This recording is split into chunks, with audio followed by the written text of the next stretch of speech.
Alright, so I just wanted to quickly cover just the brushes that I'm going to be using and some of the settings that I used throughout this tutorial.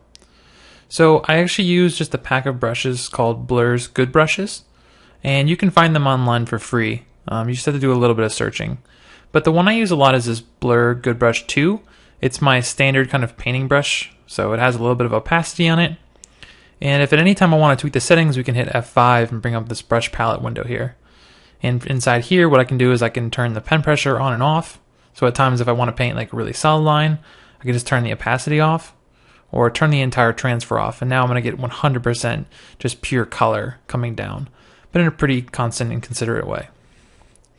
What we can also do sometimes is actually turn the pen pressure back on. And I like to turn up this minimum pressure just so I don't get really faint colors. So I'll get kind of just a medium gray to a dark instead of having to push really hard with my brush. So what I also like to do is turn down the spacing on the brushes.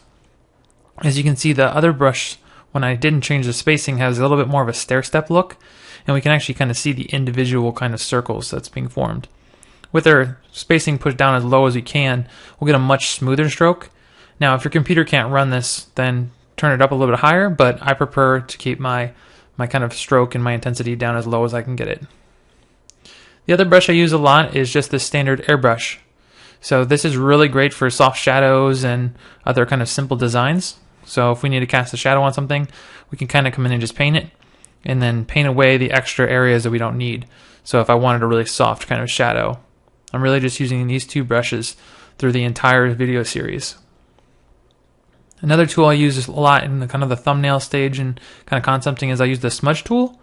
And what I'll do is I'll just find a square brush. It doesn't really matter what it is, but as long as it's 100% kind of in square and just filled.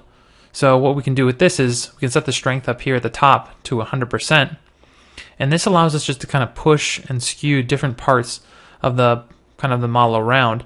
And so this allows us to kind of manipulate our drawing in more interesting ways.